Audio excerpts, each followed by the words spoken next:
everybody, it's Lon.TV, and it's time for your weekly wrap-up, and I want to begin first, as we always do, by thanking our newest Patreon supporters on the channel, Vipul Patel, and this one's kind of funny, Shabib, please come back. So some of you may recall that we had a gold-level Patreon supporter, Shabib, who I would announce at the end of every video, and apparently this Patreon subscriber wants him back, but don't worry, this is a legit Patreon subscriber. They also contributed to some other channels with that same name, so Shabib has some fans out there. And of course, I always acknowledge every Patreon supporter on the channel.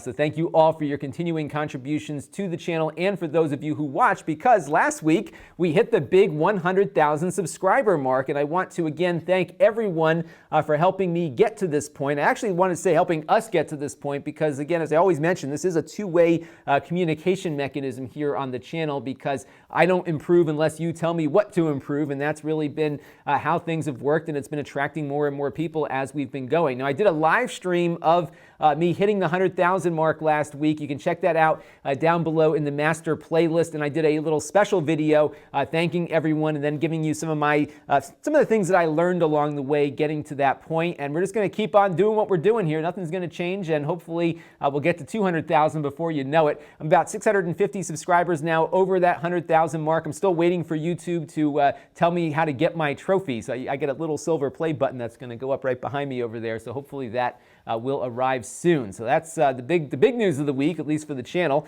We also got my review done of that Samsung KU6300 series TV, a 4K television that I got a really good deal on during the Amazon Prime Day sale. You can check out that full review. It's a nice set. It's like a one-couch TV, and you'll know what I mean when you watch the video. So definitely check it out. Nice TV for the money for sure. The Lenovo Yoga 710 came in. This is a 14-inch laptop for about $800 or so that has an integrated GPU. It's not very fast, but it's better than nothing. And I think for a college-bound laptop, this one's very nice because it is small and compact and portable, yet can play some games fairly well. So it's not a bad choice for college students, and I talked about that in the video. We also took a look at a rather inexpensive monitor from HP. This is a 27-inch IPS monitor. We also took a look at the McFlip 2.0 reversible USB cable. This is a fully reversible micro USB cord. So of course everything's moving to USB Type-C, but many of us still have the traditional micro USB stuff, and you could always have a problem getting that plug plugged in the right way.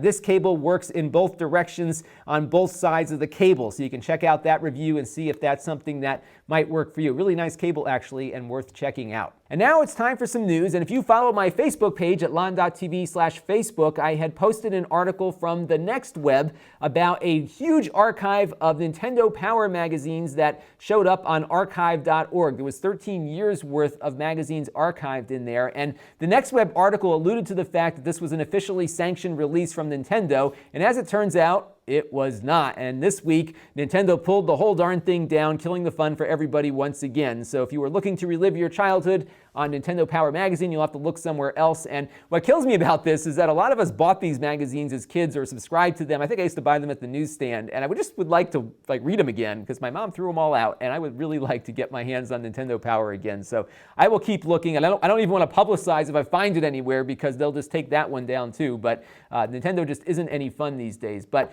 another Nintendo item that I found interesting this week, just by coincidence, is the AVS console from RetroUSB.com. This is going up for sale today, and what this is a Nintendo-compatible game console that will play both regular 8-bit Nintendo games and regular Famicom games from Japan. It's got 2 different cartridge slots built in. It's got a Nintendo retro look to it, as you can see, and 4 controller ports on the front. And this is not some fake Kickstarter thing. This exists. It's being built. You can order one, and you'll get one in the middle of next month, like I will hopefully get very shortly. It's making the rounds at a lot of retro gaming fairs and stuff, and everyone I've been following in this area that I trust has said this thing is legit and real. So if you are interested, it's about $185. And the timing couldn't be more perfect on this because we are getting that little mini Nintendo coming out later this fall also. But that one is just baked in with the 50 games that it comes with. This one can run any Nintendo cartridge you put in it, and it will upconvert to an HD TV. I think it goes up to 720p. Now, the most interesting thing about this to me is the fact that this console is running with what's called a FPGA chip, or Field Programmable Gate Array. And these are very special processors that can be programmed to simulate emulate how other processors operate. They're massively parallel, really cool stuff. And what they've done is programmed the original Nintendo's guts into that chip. So all the timings, everything that was a Nintendo Entertainment System or Famicom is going to be identical on this one. And if there are any issues, I think they could probably reprogram that FPGA chip through some kind of firmware update or whatever. So really cool stuff if you are a big fan of the original Nintendo and want a nice way to get that stuff onto your HD TV. $185. It's going to be up for pre-order. I did pre-order one for the channel, so we will review it when it comes in. I'm looking forward to this one. I think it's going to be great for a lot of Nintendo fans that want to play their own cartridges in addition to some of their classic games from their childhood. And now it's time for some Q&A, and Eric Bazinga writes in about 4K televisions, and he's wondering why he should care. And I never really cared much either until I got one, and I didn't really care until I got one because there wasn't any 4K content that was really available up until about a year or so ago, and now most of the major video providers are really pushing out a lot of cool 4K content. So YouTube supports it now. In fact, the video I did on that Samsung TV was uploaded at 4K just because the cameras I used in that area of my studio are 4K cameras, and I was able to do that. So you can see one of my videos of that resolution, but there's also some really cool 4K 60 frames per second content up there that once you load it up on a smart television and watch it for one time, you will never want to look at a 1080p set again. It's that good. It's almost like looking out a window sometimes. It's that sharp and crisp. And the reason is, and I found this great example on Wikipedia, is that a 4K TV packs in 4 times the amount of pixels as compared to a 1080p set. So if you look at that green 1080p area, that's how many pixels are on a 1080p image. A 4K image is that red area, so many more pixels, which means that your images look a lot sharper. So think about a 50-inch television with the green amount of pixels packed in or the red amount, and you're going to see just a much cleaner image out of the 4K TV, provided you're watching 4K content. And now that we have a lot of 4K content, it's definitely worth, I think, to pick one up because they've come down in price a lot. Most of the mid-range televisions out there these days are 4K to begin with, so it's really not a hard decision to make because most, again, if you're buying something somewhat nice, it'll probably have that resolution already, and it's definitely worth an upgrade, I think, now that the content is out there. We've got the 4K Blu-ray players coming out. I think they are out now. There's some movies now being issued on that, so you'll have to buy your Star Wars movie once more, and it's really going to make a big difference. And when you're sitting relatively close to a television like I do in my home theater nook, I'm only about 8 feet away or so, you will notice a difference not only in the 4K content but also 1080p content because these televisions will convert that 1080p to their native 4K resolution. You'll probably see a sharper image as a result. And if your TV is a couple years old, it's going to look nicer anyhow, but it'll look much nicer converted over to 4K. So definitely worth getting. I think it's certainly more of a viable format than 3D ever was on these TVs because I'm seeing a lot more support right out of the gate for it, and you don't have to wear glasses to make it work. I did run into Marcus Brownlee last year at an industry event, and he was telling me he's getting ready to shoot in 8K. So he's already preparing, or maybe it was 6K, whatever it was more than 4K, and he's probably already shooting at that high resolution, so he's always a step ahead. And we have a really good set of questions here from Fubar Mike, who is writing in about some of the hybrid devices that are out there that run both Windows and Android. In fact, we gave one away last week, and he's curious about, first of all, the fact that Windows gets updated all the time, but in most cases, the Android version that device comes with is the one it will have forever. And unfortunately, there is no way around this because every manufacturer supports Android updates in their own way. Most don't do anything and just let them sit there forever and never even do the security patches. And unfortunately, there's no easy solution to this problem. It's a manufacturer issue. And my big concern now is that we've got so many devices out there from generic manufacturers and even from some pretty big brands too that now have security holes that have been found that are going unpatched. And we've got a bunch of these out in the wild that are just sitting there waiting to be exploited. And I don't know if there's any good way around it other than as consumers pushing these companies to fix them and get them working correctly. Now, the other question he asks is, can you take the Android partition off of these devices? In many cases, you can do that. It's hard to get them back on again, but in that case of that Chewy tablet, they have some pretty good detailed instructions for doing that on their website. And the last question he asked was about the Windows side of things. So we've often found with some of these generic tablets we've seen from overseas that they often get a version of Windows that has a bunch of software installed on it already, including users already set up and things that really made me nervous. And if you install an American version of Windows on there or any other country's version of Windows, it likely won't activate. What I found you can do is you definitely want to get the drivers backed up. I think it's called Double Driver is a great utility for doing that. get those drivers backed up, and then download the Chinese edition of Windows from Microsoft. That will activate, and you can put those drivers back on, convert it over to English, and you're good to go again. So good questions, though, from Fubar Mike. There are some concerns out there, especially with some of these hybrid tablets and Android devices in general. And our next question comes in from Brian Trusty, who caught me playing Project Cars on Steam the other night, and he wanted to know what I thought of Project Cars as a car simulator. And I'm not going to have a good answer for you on that because I am not a car sim aficionado. I bought it because of its VR support, and I have, as many of you know, I bought an HTC Vive a few months ago, and I've been playing a lot with it. If you ever see me on Steam, I'm always in some VR experience, and I've been really enjoying the Vive. I think it is as close to the holodeck as we're ever going to get. I'm going to do a video on it in a couple of weeks, just kind of detailing all of my favorite games and how I'm playing them on it. I think actually they're more experiences than they are games, and that's actually okay. I think it's fine. In fact, when I look back at my Atari 2600 games, I've been looking a lot at the games I used to play as a kid to try to get a sense of context for a new thing like VR is, and a lot of the Atari 2600 games that I played as a kid, the intro to video games were mostly experiences, short-lived little games that you would play for 20 minutes or so and then move on to the next one. This has a very similar feel to it. Now, what I wanted to do was try some of the sit-down experiences because I hadn't largely sat down at all since I got my Vive. I've been doing all the stand-up stuff, and Project Cars has a VR mode, and I was really eager to try a driving simulator. I even bought a steering wheel to really get the full effect of it. And my initial experience was, wow, this is pretty cool. You can look around the car. It looks, I've been driving for a very long period of time, so it felt very natural when I was stopped to be in the car looking around, getting ready to drive. And the initial portions of the race felt very realistic also because I could see the cars to the left and the right to me. I could do all the things in the driving simulator that I couldn't do without VR because, as you all know, when you drive on a monitor, it's really hard to look to your blind spots, which you normally would do when you were driving. To sort of have that sense of presence in space was initially okay, and then it got for some reason, something just isn't right with how they implemented VR in that, because I really didn't feel like I was driving, especially when I got faster. It really didn't. The steering wheel, I think, needs to get calibrated better, so I was having to turn the wheel too far to hit the curves, and the motion sense, I just didn't get a feel like, I felt like I was moving, but not in the direction that the screen was moving in. And I don't get seasick or car sick or anything else like that. And I felt kind of woozy after playing Project Cars for 25 minutes or so. And I'm regretting having to go and play it again because I am going to do a video on this Vive thing. And I need to do this once more just to get some footage shot. And I really did not find it to be a good experience. So I think Project Cars as a racing sim is great, not so great on the VR side. And it was funny, I was watching the Lazy Game Reviews, one of my favorite channels, and he had gotten a Vive and he was playing it. It looked a lot of fun to me watching him play it, and he was so unenthusiastic about the experience. I was like, how could that not be fun? It looks like a real car experience, but it really needs some work. So I'll do some more on that. I also got Project E Valkyrie, which is a Oculus game, but they have a way of playing it on the Vive. That wasn't so great either. I had a similar kind of wooziness to that one also, and I think it's just a matter of how they're implementing these games. So we'll keep playing with it, but I think if you are prone to motion sickness, the sit-down experience you're going to have on the Oculus and the PlayStation VR coming up,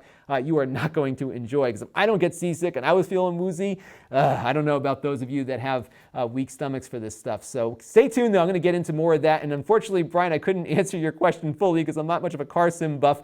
Burnout Revenge is my favorite driving game, to give you an idea as to what my thresholds are. But it does look like a very detailed and very complete racing sim that I think is available for a pretty good price these days. So definitely check it out. And now I want to show you some survey results. So as you remember, about a week or two ago, I asked you to fill out a quick survey about what you like about the channel and what you don't like, so I can make sure I am on the right track with the content that I'm producing. And I wanted to show you the results. So about 169 of you filled out the survey. And the first question on the survey was commentary, opinion, and rant rave topics. I wanted to start doing a little bit more commentary as standalone videos on tech-related topics, just because it makes me feel good to get my opinion out every once in a while. So I figured I would ask you what you were interested in. And overwhelmingly, you voted for general technology, just overall current event stuff. So I will definitely stick to that. That's what I've been doing. So people were interested in me keeping that similar path there. And then the second place item was covering questionable crowdfunding projects and ripoffs. So that was something I have done in the past, warned you about things that I felt were of issue, and I'll keep looking at those moving forward as well. Now, I asked you about interviews because I really do enjoy doing interviews, and I was curious who you'd be interested in hearing from. And what's funny is that In the past, a lot of you have not been too excited about hearing from employees of tech companies, but that was the most responded to item here on this list of interview subjects. I was really interested to see that little bit of a difference there. But number 2 was founders and CEOs of these companies. I actually prefer to talk to the founders and CEOs. They tend to be a little bit more open about their opinions than their employees might, who are very cautious about what they say, especially if they are going into areas that might be critical of their company or areas where they might be weak in something. So I'll definitely keep that in mind. Unfortunately, as you'll see a little bit later, a lot of you were not all that interested in the interviews at all. But I think the interviews have a place. I'll talk about that when we get a little bit further into the survey here. Now, as for tech reviews, everyone wants to see a lot more computers. They also want to see a lot more cheap stuff, and those are things that I'm always focused on finding. I will keep finding those things for you. Don't worry about that. It was good to see that the survey kind of reflected where I thought the audience was on these things. And what's been also neat about this is that a lot of what I see here for items that you're interested in also are what I see get the most traffic after the initial upload too. So this is a good, I think, a good sample size of our overall subscriber base. And the funny thing is, a lot of the things here that don't score very well with all of you and don't actually do very well on initial viewership actually do very well later on in search results. And that's why I review printers on the channel from time to time as an example, and video production gear, because even though the subscribers don't find that stuff interesting, those videos do pay the bills over time. My printer reviews get tons and tons and tons of views. It's amazing, just from a boring printer, what kind of viewership you can get. So I will keep doing those, but I'm definitely mindful of finding as much cheap stuff as I can, and I'll need all of you to keep directing me in that direction so I don't miss anything. Home theater was popular, gaming items, apps and software. It was funny because I don't do a lot of apps and software, but it looks like there's some desire for that. So we'll look at doing that moving forward. A lot more smartphones people want to see on the channel. So I'm going to find, what I want to do is actually find more obscure smartphones. I don't do all that well with popular smartphones, given that I'm not a huge channel. So the ones that are a little bit under the radar, like that blue phone that we looked at, those are the things I'll be looking for, and I hope you can help me find a few too. That will work, and a few other things related to that. So definitely good information there for me. Now, I asked this question because I was curious as to see what don't you watch when I upload it. And this is really disappointing because I love doing the interviews, but by and large, interviews are what you don't like to see here on the channel. But I do think there's a place for them on my podcast feed. So what I do when I upload a video interview, I also take the audio of that interview and put it on my podcast feed. I'm on every major pod tracker that's out there. So if you search for me, you'll find it.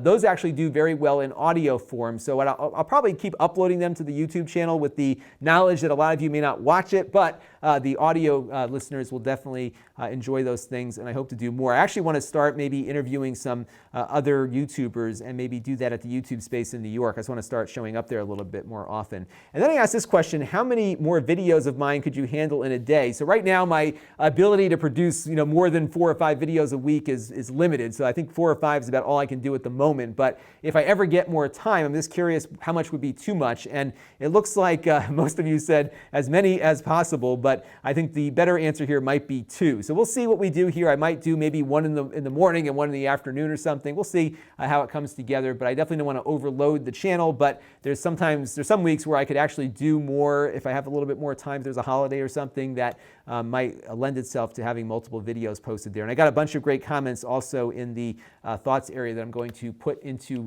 my consideration as well. So I want to thank everyone for filling out that survey. It was very helpful to not only give me some direction, but also give me some confidence that the things that I am doing are things that you are all finding worth watching here on the channel and worthy of your time. So thank you all for that. It was very helpful. I'll probably do some more surveys in the future, maybe a little bit shorter ones to try to hone in on a few things a little bit better.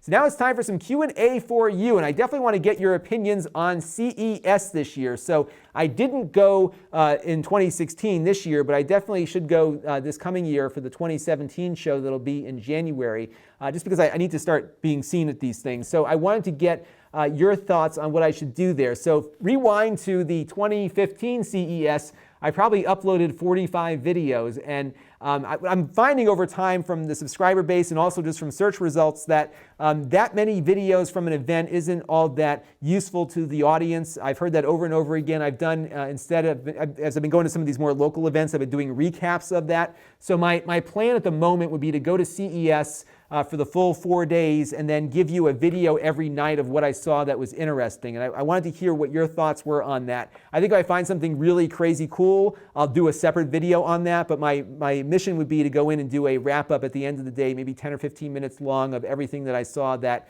I felt was worth a video mention. But I did want to hear your opinions on how I should cover CES, because that'll help. Because last time I was really, I'd get back to the room and I was up late, just editing, went to bed, woke up, shot more, and I was really under the gun to try to get as much content produced as possible. And now looking at the viewership on it, I actually got about as many views on those 45 videos that I did as I would get on maybe 4 or 5 that I would upload in the course of a week. So a lot of work for not a lot of viewership. So I wanted to get your opinion on what you would like to see from CES. Also tell me what you would think I should look for. I think what I'm going to do is actually look at a lot more of this obscure offerings, and there's a whole section of indie companies, startups that I kind of missed for most of the show. I got it at like the last day, so I wanted to spend more time over there. But I definitely want to get your opinion on what you'd like to see there, so I am on the right track with that.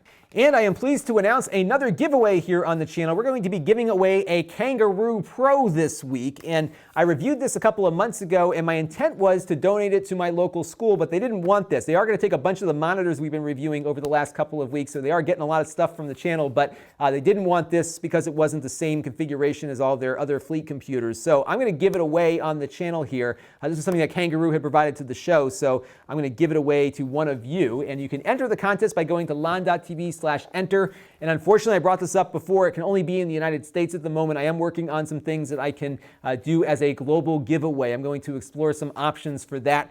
So I am working on it. I'm aware of the fact that there's a lot of you not in the United States that want a chance at winning, but at the moment, US only on this. But you'll get the Kangaroo Pro. It's got a Windows 10 Home Edition license already, the power cable, of course, and you get a ton of ports on it that you don't get on the normal Kangaroo. And of course, you can pop the Kangaroo out and use it separately. It's got a battery built in. Really cool product. You can check out the review, which I'll put down in the master playlist, so you can check that out. The contest will close on Sunday night, so 6 days from the night that I'm uploading this video.